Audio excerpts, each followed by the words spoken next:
Hello friends, welcome back to my channel. இன்னைக்கு நம்ம பார்க்க போற ரெசிபி எக் மஞ்சூரியன். வாங்க இது எப்படி செய்யறதுன்னு பார்க்கலாம். எக் மஞ்சூரியன் செய்யறதுக்காக நான் இன்னைக்கு 6 முட்டை எடுத்துர்க்கேன். முதல்ல இதுல ஒரு 1/4 டீஸ்பூன் அளவுக்கு மிளகாய் தூள், ஒரு 1/4 டீஸ்பூன் அளவுக்கு உப்பு, 1/4 டீஸ்பூன் அளவுக்கு மிளகு தூள் சேர்த்து இத நல்லா பீட் பண்ணி எடுத்து வச்சுக்கலாம்.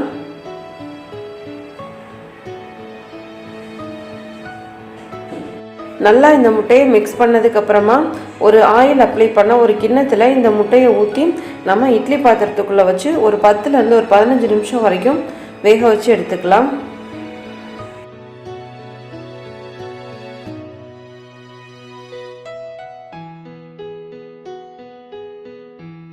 இப்போ நான் முட்டை வேக வைக்கிறதுக்காக இந்த கிண்ணத்துல ஆயில் அப்ளை பண்ணிக்கிறேன்.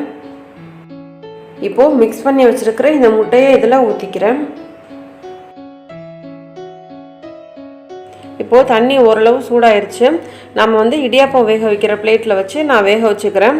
நீங்க இட்லி ஊத்துற பிளேட்ல கூட வேக வச்சு இத எடுத்துக்கலாம். இந்த இட்லி பாத்திரத்துல ஊத்தி இருக்கிற தண்ணி வந்து நல்லா கொதிக்க ஆரம்பிச்ச உடனே ஸ்டவ்வை வந்து நல்லா லோ ஃப்ளேம்ல மாத்தி வச்சிருங்க.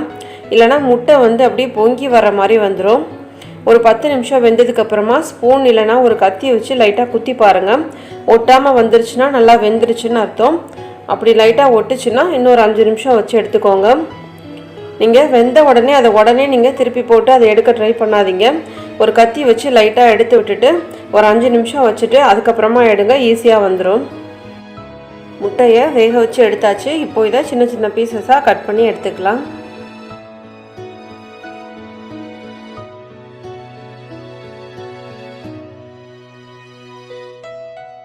இப்போ அடுத்ததா ஒரு பவுல்ல 3 டேபிள்ஸ்பூன் அளவுக்கு கார்ன்ஃப்ளவர் மாவு, 3 டேபிள்ஸ்பூன் அளவுக்கு மைதா மாவு, ஒரு 1/2 டீஸ்பூன் அளவுக்கு இஞ்சி பூண்டு விழுது சேர்த்துக்கிறேன்.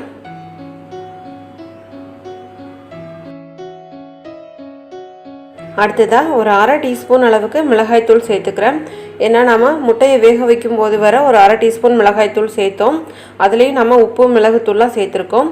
இது கூடவே ஒரு 1/2 டீஸ்பூன் உப்பு சேர்த்து தேவையான அளவு தண்ணி சேர்த்துக்கோங்க. மாவு நல்லா திக்காவே கலந்துக்கோங்க. அப்பதான் இது முட்டையோட நல்லா ஒட்டும். இது உங்களுக்கு நல்லா கிறிஸ்பியா வேணும்னா இதுல 1 டீஸ்பூன் அளவுக்கு அரிசி மாவு கூட நீங்க சேர்த்துக்கலாம். கட் பண்ணி வச்சிருக்கிற எல்லா முட்டை பீசஸையும் மாவுல நல்லா டிப் பண்ணி நாம ஆயில்ல ஃப்ரை பண்ணி எடுத்துக்கலாம்.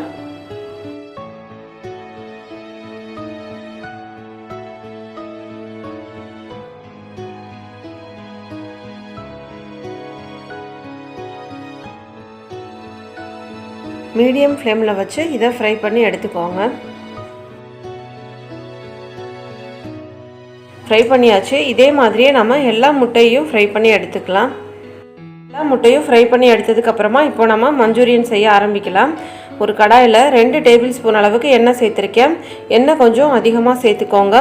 இதுல 1 டேபிள்ஸ்பூன் அளவுக்கு பொடியா நறுக்குன பூண்டு, 1 டேபிள்ஸ்பூன் அளவுக்கு பொடியா நறுக்குன இஞ்சி, இது கூட 2 பச்சை மிளகாய் நல்லா பொடிசா கட் பண்ணி சேர்த்து ஒரு 2-3 செகண்ட் நல்லா இத ஃப்ரை பண்ணிக்கலாம்.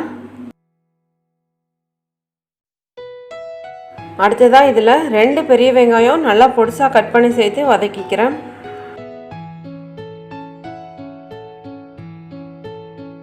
வெங்காயம் பாதி வதங்கிருச்சு. இப்போ இதுல ஒரு குடமிளகாய் நல்லா பொடிசா கட் பண்ணி சேர்த்து வதக்கிக்கிறேன். வெங்காயம் குடமிளகாய்லாம் வதங்கிருச்சு. இப்போ அடுத்ததா ரெட் சில்லி சாஸ் ஒரு 3 டேபிள்ஸ்பூன் அளவுக்கு சேர்த்துக்கிறேன்.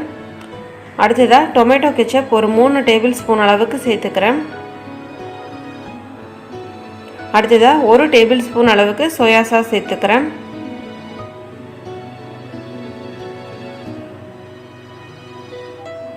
இது கூடவே 1/2 டீஸ்பூன் அளவுக்கு மிளகாய் தூள் சேர்த்துக்கிறேன். எல்லாத்தையும் சேர்த்து லோ ஃப்ளேம்ல வச்சு ஒரு 1 நிமிஷம் நல்லா மிக்ஸ் பண்ணி விட்டுக்கோங்க.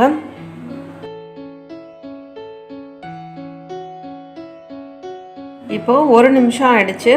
அடுத்ததா நான் ஃப்ரை பண்ணி வச்சிருக்கிற இந்த முட்டை பீஸ் எல்லாத்தையும் இது கூட சேர்த்து நல்லா மிக்ஸ் பண்ணிக்கிறேன். நான் இன்னைக்கு வந்து இந்த எக் மஞ்சூரியன் வந்து ட்ரையா செய்றேன். அதனால இது கூட நான் கார்ன்ஃப்ளவர் மாவு கலந்து ஊத்திக்கல. உங்களுக்கு வந்து இந்த எக் மஞ்சூரியன் வந்து சப்பாத்திக்கு தொட்டு சாப்பிடுற மாதிரி கொஞ்சம் கிரேவியா வேணும்னு நினைச்சீங்கன்னா 1 டேபிள்ஸ்பூன் அளவுக்கு கார்ன்ஃப்ளவர் மாவை கொஞ்சமாக தண்ணி ஊற்றி கட்டி எதுவும் இல்லாத அளவுக்கு இந்த சாஸ் எல்லாம் சேர்த்து கொதிக்க ஆரம்பித்ததுக்கப்புறமா கலந்து அதுவும் கொதிக்க ஆரம்பித்ததுக்கப்புறமா இந்த ஃப்ரை பண்ணி வச்சுருக்கிற முட்டையெல்லாம் சேர்த்து ஒரு 2-3 நிமிஷம் நல்லா மிக்ஸ் பண்ணி விட்டுட்டு ஆஃப் பண்ணிடலாம்.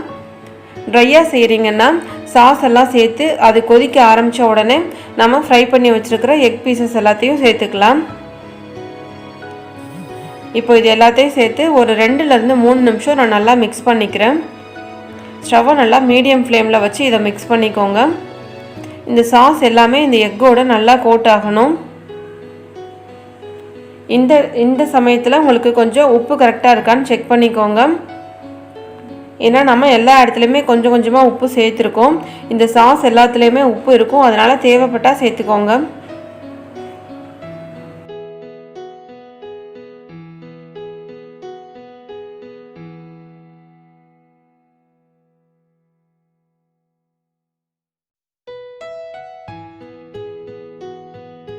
அவ்வளோதாங்க, ரொம்ப ரொம்ப டேஸ்டான எக் மஞ்சூரியன் இப்போது ரெடி ஆகிடுச்சு. இது jeera rice, pulao, fried rice, biryani கூடலாம் ரொம்பவே சூப்பராக இருக்குங்க. கண்டிப்பாக இந்த எக் மஞ்சூரியனை நீங்களும் ட்ரை பண்ணி பாருங்கள். இந்த வீடியோ உங்களுக்கு பிடிச்சிருந்தா மறக்காமல் எங்கள் சேனலை சப்ஸ்கிரைப் பண்ணி பக்கத்தில் இருக்கிற பெல் ஐக்கானையும் ப்ரெஸ் பண்ணிக்கோங்க. தேங்க்யூ.